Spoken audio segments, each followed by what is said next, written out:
ಒಬ್ಬ ದರೋಡೆಕೋರ ಅಂತ ಅಂದರೆ ಸಾಮಾನ್ಯವಾಗಿ ನಮಗೆಲ್ಲರಿಗೂ ಏನು ನೆನಪಾಗುತ್ತೆ? ಯಾರೊಬ್ಬ ವ್ಯಕ್ತಿ ಒಂದು ದೊಡ್ಡ ಗನ್ ಹಿಡ್ಕೊಂಡಿರ್ತಾನೆ, ಅಥವಾ ಮುಖಕ್ಕೆ ಮಾಸ್ಕ್ ಹಾಕೊಂಡಿರ್ತಾನೆ, ಕಪ್ಪು ಬಟ್ಟೆನ ಧರಿಸ್ಕೊಂಡಿರ್ತಾನೆ, ಬ್ಯಾಂಕಿಗೆ ನುಗ್ಗಿ ಒಂದಷ್ಟು ಕ್ಯಾಶ್ನ ಎತ್ಕೊಂಡು ಹೆದರ್ಸ್ಕೊಂಡು ತೊಗೊಂಡು ಹೋಗ್ತಾನೆ ಅನ್ನೋದು ಯೂಶ್ವಲಿ ನಮ್ಮ ಥಾಟ್ ಪ್ರೋಸೆಸ್ಸಲ್ಲಿ ಬರುವಂಥ ಒಂದು ಇಮೇಜ್ ದರೋಡೆಕೋರ ಅಂತ ಅಂದರೆ. ಆದರೆ ಇವಾಗಿನ ಕಾಲದಲ್ಲಿ ದರೋಡೆಕೋರರು ಈ ರೀತಿ ಗನ್ ಹಾಕ್ಕೊಂಡು ಅಥವಾ ಮುಖಕ್ಕೆ ಮಾಸ್ಕ್ ಹಾಕ್ಕೊಂಡು ಬ್ಯಾಂಕಿಗೆ ಎಂಟ್ರಿ ಕೊಡಲ್ಲ. ಬದಲಿಗೆ ಇವತ್ತಿನ ಕಾಲದ ದರೋಡೆಕೋರರು ಅದು ಆರ್ಟಿಫಿಷಿಯಲ್ ಇಂಟೆಲಿಜೆನ್ಸ್ ಅಂದರೆ AI. ಹೌದು, ಒಂದು ಕಡೆ ಟೆಕ್ನಾಲಜಿ ಮುಂದುವರಿತಾ ಇದೆ, ನಾವು ಕೂಡ ಮುಂದುವರಿತಾ ಇದ್ದೀವಿ ಟೆಕ್ನಾಲಜಿ ಜೊತೆಗೇನೆ. ಆದರೆ ಟೆಕ್ನಾಲಜಿ ಅನ್ನೋದು ಎಷ್ಟು ವರದಾನವೋ ಅಷ್ಟೇ ಶಾಪ ಕೂಡ ಹೌದು, ಸರಿಯಾಗಿ ಯೂಸ್ ಮಾಡಲಿಲ್ಲ ಅಂದರೆ. ಈಗ ಅಮೇರಿಕಾ ಮೂಲದ ಒಂದು ಸಂಸ್ಥೆ, ಆ ಸಂಸ್ಥೆ ಹೆಸರು ಆಂಥ್ರೋಪಿಕ್ ಎನ್ನುವಂಥ ಸಂಸ್ಥೆ, ಒಂದು ಹೊಸ AI ಮಾಡೆಲನ್ನು ಸಿದ್ಧಪಡಿಸಿದೆ. ಅದರ ಹೆಸರು ಮಿಥೋಸ್ ಅಂತ. ಈ ಮಿಥೋಸ್ ಎಷ್ಟು ಡೇಂಜರಸ್ ಅಂತ ಅಂದರೆ, ಇದನ್ನು ಯಾರೆಲ್ಲ ಡೆವಲಪ್ ಮಾಡಿದ್ದಾರೆ ಅವ್ರಿಗೇನೆ ಇದನ್ನು ಸಾರ್ವಜನಿಕರ ಕೈಗೆ ಕೊಡೋದಕ್ಕೆ ಹೆದರಿಕೆ ಆಗ್ತಾ ಇದೆಯಂತೆ. ಆ ರೀತಿ ಒಂದು ರಾಕ್ಷಸ AI ಮಾಡೆಲ್ ಇದು. ಹಾಗಾದರೆ ಏನಿದು ಮಿಥೋಸ್ ಅಂತ ನೋಡ್ತಾ ಹೋಗೋಣ. ಇವತ್ತಿನ DNA 2ನೇ ಸ್ಟೋರಿಯಲ್ಲಿ ಡಿಜಿಟಲ್ ರಾಕ್ಷಸನ ಕಂಪ್ಲೀಟ್ ಡೀಟೇಲ್ಸ್ ಕೊಡ್ತೀವಿ. ಮೊದಲನೇದಾಗಿ ಮಿಥೋಸ್ AI ಅಬ್ಬರ ಸೈಬರ್ ಲೋಕಕ್ಕೆ ಇದರಿಂದ ನಡುಕ ಶುರುವಾಗಿದೆ. ChatGPTನ ನಾವೆಲ್ಲರೂ ಬಳಸ್ತೀವಿ, ಫೋಟೋಸ್ನ ಕ್ರಿಯೇಟ್ ಮಾಡೋಕ್ಕಾಗಿರ್ಬೋದು, ಅಥವಾ ಏನಾದರೂ ಪ್ರಶ್ನೆ ಇದ್ದರೆ ಅದಕ್ಕೆ ಉತ್ತರ ಪಡೆಯೋದಕ್ಕೆ ಅಥವಾ ಇನ್ಫಾರ್ಮೇಷನ್ಗಾಗಿ ChatGPTನ ಯೂಸ್ ಮಾಡ್ತೀವಿ. ಈ ChatGPTಯನ್ನೇ ಹಿಂದಕ್ಕೆ ಹೊಸದಾಗಿ ಬಂದಿದೆ ಆಂಥ್ರೋಪಿಕ್ ಸಂಸ್ಥೆಯ ಕ್ಲೌಡ್ ಮಿಥೋಸ್. ಇದುವರೆಗೆ ಬಂದಂತಹ ಏನೆಲ್ಲ AI ಮಾದರಿಗಳು ಬಂದಿದೆ ಅದೆಲ್ಲವಕ್ಕಿಂತ ಕೂಡ ಹಲವು ಪಟ್ಟು ಹೆಚ್ಚು ಸುಧಾರಿತ ತಂತ್ರಜ್ಞಾನ ಇದು.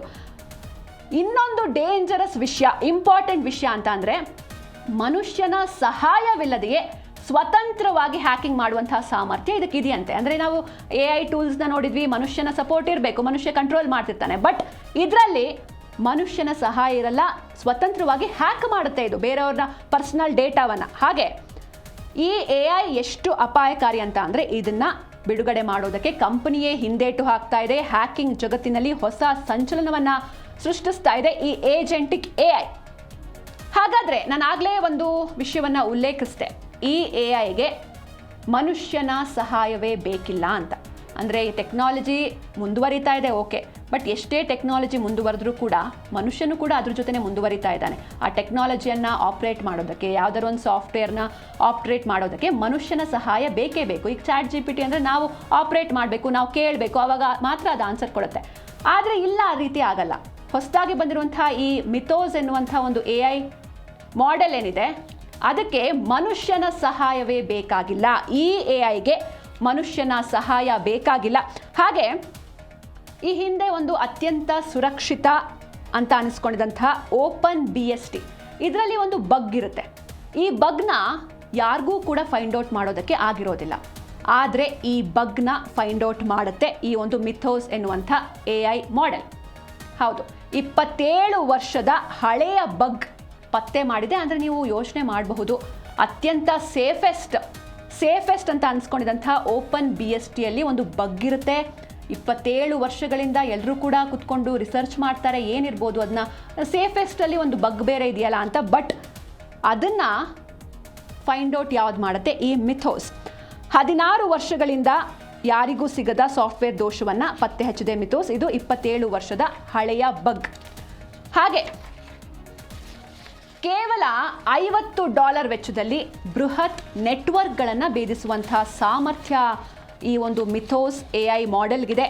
ಅತಿ ವೇಗದ ಡೆವಲಪರ್ಗಳು ಕೂಡ ಮಾಡಲಾಗದ ಕೆಲಸವನ್ನು ಸೆಕೆಂಡುಗಳಲ್ಲಿ AI ಮಾಡುತ್ತೆ. ಅಂದರೆ ಮತ್ತೆ ಮನುಷ್ಯನನ್ನು ರೀಪ್ಲೇಸ್ ಮಾಡುತ್ತೆ ಇದು. ನೀವು ಲಕ್ಷ ಕೊಟ್ಟು ಡೆವಲಪರ್ಸ್ ಓದೋ ನೆಸಿಟಿ ಇಲ್ಲ, ಡೆವಲಪಿಂಗ್ ಕೋರ್ಸ್ಗಳನ್ನ ಮಾಡೋ ನೆಸಿಟಿ ಇಲ್ಲ. ಇದೇ ಬಂದು ಎಲ್ಲವನ್ನೂ ಕೂಡ ರೀಪ್ಲೇಸ್ ಮಾಡುತ್ತೆ. ಹಾಗೆ ಸುರಕ್ಷಿತ ಸ್ಯಾಂಡ್ ಬಾಕ್ಸಿಂದಲೂ ಹೊರಬರುವ ಮೂಲಕ ವಿಜ್ಞಾನಿಗಳಿಗೆ ಇದು ಶಾಕನ್ನು ಕೂಡ ನೀಡಿದೆ.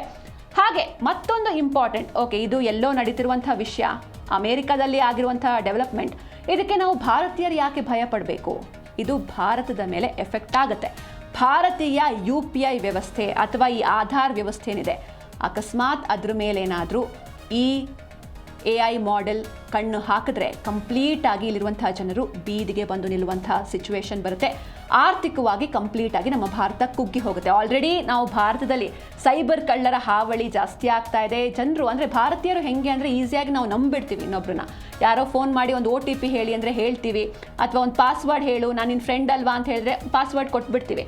ಸೊ ಈ ನಂಬಿಕೆಯನ್ನೇ ಬಂಡವಾಳ ಮಾಡಿಕೊಂಡು ಸೈಬರ್ ವಂಚಕರು ಭಾರತವನ್ನು ಲಾಕ್ ಮಾಡ್ತಾ ಇದ್ದಾರೆ. ಭಾರತಕ್ಕೆ ಸೈಬರ್ ಕಂಟಕ ಯಾವ ರೀತಿ ಇದೆ ಅಂತ ಮೊದಲನೇದಾಗಿ ನೋಡ್ತಾ ಹೋಗೋಣ. ಅದಾದಮೇಲೆ ಈ ಮಿಥೋಸ್ ಯಾವ ರೀತಿ ಎಫೆಕ್ಟ್ ಮಾಡುತ್ತೆ ಅಂತ ನೋಡೋಣ. 2025ರಲ್ಲೇ ಸೈಬರ್ ವಂಚನೆಯಿಂದ ಅಂದರೆ ಕಳೆದ ವರ್ಷವೇ ಭಾರತದ ಜನರಿಗೆ ಎಷ್ಟು ಲಾಸ್ ಆಗಿದೆ? 22,000 ಕೋಟಿ ನಷ್ಟ ಆಗಿದೆ.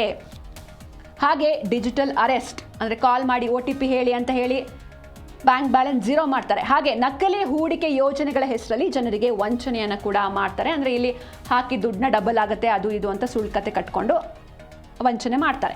ಹಾಗೆ ಈ ಒಂದು AI ದಾಳಿ ಇದೆ, ಮಿಥೋಸ್ AI, ಈ ದಾಳಿಗೆ ತುತ್ತಾಗುವಂತಹ ಭೀತಿಯಲ್ಲಿ ಭಾರತ UPI ಹಾಗೂ ಆಧಾರ್ ವ್ಯವಸ್ಥೆ ಇದೆ. ಹೈಲಿ ಕಾನ್ಫಿಡೆನ್ಷಿಯಲ್ ಇವೆರಡು ಕೂಡ UPI, ನನ್ನ UPI ಹಾಗೆ ನನ್ನ ಆಧಾರ್, ಇದು ನನ್ನ ಪರ್ಸ್ನಲ್, ಈ ಡೇಟಾ ಮೇಲೇನೆ ಈ AI ಕಣ್ಣಿಟ್ಟಿದೆ. ಪೊಲೀಸರ ಮೇಲಿರುವ ಭಯವನ್ನು ಬಂಡವಾಳ ಮಾಡಿಕೊಂಡಿದ್ದಾರೆ ಸೈಬರ್ ಕಳ್ಳರು. ಹಾಗೆ ಸೈಬರ್ ಅಪರಾಧಗಳಿಂದ ಭಾರತಕ್ಕೆ ಜಾಗತಿಕ ಮಟ್ಟದಲ್ಲಿ ಹೆಚ್ಚು ಅಪಾಯ ಆಗುವಂಥ ಎಲ್ಲ ಮುನ್ಸೂಚನೆ ಕೂಡ ಸಿಗ್ತಾ ಇದೆ. ಹೀಗಾಗಿ ಆದಷ್ಟು ಎಚ್ಚರಿಕೆಯಿಂದ ಇರಬೇಕಾಗತ್ತೆ. ಭಾರತೀಯರ ಭಯ ಅಂದರೆ ಪೊಲೀಸರು ಕಂಡ್ರೆ ಭಾರತೀಯರಿಗೆ ಭಯ ಇರುತ್ತೆ. ನಾವು ಪೊಲೀಸ್ ಸ್ಟೇಷನಿಂದ ಕಾಲ್ ಮಾಡಿದ್ದೀವಿ. ಮೊನ್ನೆ ತಾನೇ ನಾವು ಒಂದು ರೀಸೆಂಟ್ ಕೇಸ್ನ ನೋಡಿದ್ವಿ, ನಿಮ್ಮ ಹೆಸರಲ್ಲೊಂದು ಡ್ರಗ್ ಪಾರ್ಸಲ್ ಬಂದಿದೆ, ಹೀಗಾಗಿ ನಾವು ಮಾದಕ ವಸ್ತು ನಿಗ್ರಹ ದಳದಿಂದ ಕಾಲ್ ಮಾಡಿದ್ವಿ ಅಂತೆಲ್ಲ ಹೇಳಿ ಕಂಪ್ಲೀಟಾಗಿ ಅವ್ರನ್ನ ದೋಚಿದ್ರು.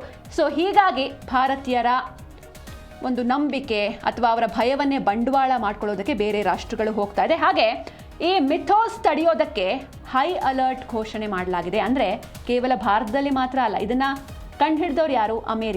ಅಮೇರಿಕಾದಲ್ಲೂ ಕೂಡ ಹೈ ಅಲರ್ಟ್ ಘೋಷಣೆ ಮಾಡಲಾಗಿದೆ. ಯಾವ ರೀತಿ ಅಂತ ನೋಡ್ತಾ ಹೋಗೋದಾದರೆ, ಅಮೇರಿಕಾದ ಫೆಡರಲ್ ರಿಸರ್ವ್ ಹಾಗೂ ಬ್ಯಾಂಕ್ ಸಿಇಒಗಳು ಒಂದು ತುರ್ತು ರಹಸ್ಯ ಸಭೆಯನ್ನು ನಡೆಸಿದ್ದಾರೆ ಎನ್ನುವಂಥ ಮಾಹಿತಿಗಳು ಸಿಗ್ತಾ ಇದೆ. ಹಾಗೆ ಭಾರತದಲ್ಲೂ ಕೂಡ ನಿರ್ಮಲಾ ಸೀತಾರಾಮನ್ ಮತ್ತು RBI ಅಧಿಕಾರಿಗಳ ಹೈ ಲೆವೆಲ್ ಮೀಟಿಂಗ್ ನಡೆದಿದೆ. SBI ಅಧ್ಯಕ್ಷ CS ಶೆಟ್ಟಿ ನೇತೃತ್ವದಲ್ಲಿ ಸೈಬರ್ ಸುರಕ್ಷತಾ ಸಮಿತಿಯನ್ನು ಕೂಡ ರಚನೆ ಮಾಡಲಾಗಿದೆ. ಯಾವುದೇ ಸೈಬರ್ ದಾಳಿ ನಡೆದರೂ ಕೂಡ ದಾಳಿ ಆಗಿದ ತಕ್ಷಣ ಮೈಕ್ರೋ ಸೆಕೆಂಡ್ನಲ್ಲಿ ನೀವು ವರದಿಯನ್ನು ಮಾಡಬೇಕು. ಅದಕ್ಕೆ ಸೂಚನೆಯನ್ನು ನೀಡಲಾಗಿದೆ. ಯಾಕಂದರೆ ಎಷ್ಟು ಬೇಗ ಎಷ್ಟು ಕ್ವಿಕ್ಕಾಗಿ ನೀವು ರಿಪೋರ್ಟ್ ಮಾಡ್ತಿರೋ ಅಷ್ಟು ಕ್ವಿಕ್ಕಾಗಿ ಸಾಲ್ವ್ ಮಾಡ್ಬೋದು. ಇಲ್ಲಿ ಅಕ್ಕಪಕ್ಕದಲ್ಲಿ ಆಗಿರುವಂಥ ಸೈಬರ್ ಪ್ರಕರಣಗಳನ್ನೇ ಬೇಯಿಸೋದು ಕಷ್ಟ, ಇನ್ನು ಬೇರೆ ಯಾವುದೋ ದೇಶದಲ್ಲಿ ಕುತ್ಕೊಂಡು ನಮ್ಮ ದುಡ್ಡನ್ನ ಎಗರಿಸ್ತಾರೆ ಅಂತ ಅಂದರೆ, ಹೀಗಾಗಿ ನಾವು ಕೂಡ ಸಾಕಷ್ಟು ಅಲರ್ಟ್ ಆಗಿರಬೇಕಾಗತ್ತೆ. ಹಾಗೆ ವಿದೇಶಿ ಸರ್ವರ್ಗಳ ಬದಲಿಗೆ ಭಾರತದ ಒಳಗೆ ಡೇಟಾವನ್ನು ಇರಿಸೋದಕ್ಕೆ ಸರ್ಕಾರ ಒತ್ತಡವನ್ನು ಹೇರ್ತಾ ಇದೆ. ಡಿಜಿಟಲ್ ಭದ್ರತೆಯನ್ನು ಹೆಚ್ಚಿಸುವಂಥ ದೃಷ್ಟಿಯಿಂದ ನಮ್ಮ ರಹಸ್ಯ ಡೇಟಾವನ್ನು ವಿದೇಶಿ ಸರ್ವರ್ಗಳಿಂದ ಭಾರತದ ಒಳಗಿರುವ ಸರ್ವರ್ಗಳಿಗೆ ಕಡ್ಡಾಯವಾಗಿ ಶಿಫ್ಟ್ ಮಾಡಬೇಕು ಅಂತ ಸರ್ಕಾರ ಈ ಕಟ್ಟುನಿಟ್ಟಿನ ಕ್ರಮಗಳನ್ನು ಕೈಗೊಳ್ತಾ ಇದೆ. ಹಾಗೆ ಇದು ಒಂದು ಕಡೆ ನಾನೇನು ಇಷ್ಟುವರೆಗೂ ಹೇಳಿದೆ, ಇದು ಅಮೇರಿಕಾ ಕಡೆಯಿಂದ ಆಗಿರುವಂಥ ಒಂದು AI ಮಾಡೆಲ್. ಮಿಥೋಸ್ ಅಂದರೆ ಆಂಥ್ರೋಪಿಕ್ ಎನ್ನುವಂಥ ಸಂಸ್ಥೆ, ಅಮೇರಿಕಾ ಮೂಲದ ಸಂಸ್ಥೆ ಡೆವಲಪ್ ಮಾಡಿರುವಂಥ ಮಿಥೋಸ್ ಎನ್ನುವಂಥ AI ಮಾಡೆಲ್. ಆದರೆ ಇದಕ್ಕೆ ಚೈನಾ ಕೂಡ ಒಂದು ಕೌಂಟರ್ ಅಟ್ಯಾಕ್ನ ಕೊಡ್ತಾ ಇದೆ. ಚೈನಾ ಕಡೆಯಿಂದಲೂ ಕೂಡ ಒಂದು ಇದೇ ರೀತಿ ಡಿಜಿಟಲ್ ಸೇನೆ ರೆಡಿಯಾಗಿದೆ. ಏನದು ಸೇನೆ ಅಂತ ಕ್ವಿಕ್ ಆಗಿ ನೋಡ್ತಾ ಹೋಗೋಣ. ಚೀನಾದ ಡಿಜಿಟಲ್ ಸೇನೆಯಿಂದ AI ದಾಳಿ, ನಾವೇನು ಕಮ್ಮಿ ಇಲ್ಲ, ನೀವು ಅದನ್ನ ಮಾಡ್ತೀರಾ ಅಂದರೆ ನಾವು ಇನ್ನೊಂದು ಸೇನೆನ ರೆಡಿ ಮಾಡ್ತೀವಿ ಅಂತ ಚೀನಾ ಕೂಡ ಮುಂದೆ ಹೆಜ್ಜೆ ಇಡ್ತಾ ಇದೆ. ಮಿಥೋಸ್ಗೆ ಪ್ರತಿಯಾಗಿ ಚೀನಾದಿಂದ ಕೀಹೂ 360 ಎನ್ನುವಂಥ AI ಪಡೆಯೇ ಸಿದ್ಧವಾಗಿದೆ. ಭಾರತದ ಪವರ್ ಗ್ರಿಡ್, ಆಸ್ಪತ್ರೆ ಮತ್ತು ಸರ್ಕಾರಿ ಕಚೇರಿಗಳ ಮೇಲೆ ಚೀನಾ ಕಣ್ಣನ್ನು ಇಟ್ಟಿದೆ. ಹಾಗೆ ಇನ್ನು ಮುಂದೆ ಯುದ್ಧ ನಡೆದ್ರೆ ಶಸ್ತ್ರಾಸ್ತ್ರಗಳನ್ನು ತಗೊಂಡು ವೈರಿ ರಾಷ್ಟ್ರಗಳು ಬರೋದಿಲ್ಲ, ಬದಲಿಗೆ ಕೀಬೋರ್ಡ್ ಮೂಲಕವೇ ಯುದ್ಧವನ್ನು ಮಾಡೋದಕ್ಕೆ ಚೀನಾ ಸ್ಕೆಚ್ಚನ್ನು ಹಾಕ್ತಾ ಇದೆ. ಸೈಬರ್ ದಾಳಿಯಲ್ಲಿ ಭಾರತವನ್ನೇ ಹೆಚ್ಚು ಗುರಿಯಾಗಿಸಿಕೊಂಡಿವೆ ಈ ಒಂದು ನೆರೆ ರಾಷ್ಟ್ರಗಳು. ಡಿಜಿಟಲ್ ಮೂಲಸೌಕರ್ಯವನ್ನು ಹ್ಯಾಕ್ ಮಾಡೋ ಮೂಲಕ ಅಸ್ಥಿರಗೊಳಿಸುವಂಥ ತಂತ್ರವನ್ನು ಇವು ಮುಂದಿಡ್ತಾ ಇದೆ. ಹಾಗಾದರೆ ಅಂದರೆ ನಾವು ಯುದ್ಧ ಅಂತ ಅಂದರೆ ಕೇವಲ ಗಡಿಗಳಲ್ಲಿ ನಡೆಯುತ್ತೆ, ಯೋಧರಿರ್ತಾರೆ, ಒಂದಿಷ್ಟು ವೆಪನ್ಸ್ ಹಾಕ್ಕೊಂಡಿರ್ತಾರೆ ಅಂತ ಅನ್ಕೊತೀವಿ. ಆದರೆ ಇನ್ನು ಮುಂದೆ ಯುದ್ಧದ ಚಿತ್ರಣವೇ ಕಂಪ್ಲೀಟ್ ಆಗಿ ಬದಲಾಗುತ್ತೆ. ಇನ್ನೇನಿದ್ರು ಟೆಕ್ನಾಲಜಿಗಳ ನಡುವಿನ ಯುದ್ಧ, ಕೀಬೋರ್ಡ್ ಮೂಲಕದ ಯುದ್ಧ, ಮೊಬೈಲ್ ಮೂಲಕ ಯುದ್ಧ, ಈ ರೀತಿ ಯುದ್ಧ ನಡೆಯುತ್ತೆ. ಹಾಗಾದರೆ ಜನಸಾಮಾನ್ಯರು ಏನು ಮಾಡಬೇಕು? ಒಂದು ಕಡೆ ಅಮೇರಿಕಾದ ಮಿಥೋಸ್, ಇನ್ನೊಂದು ಕಡೆ ಚೀನಾದ AI ಪಡೆ.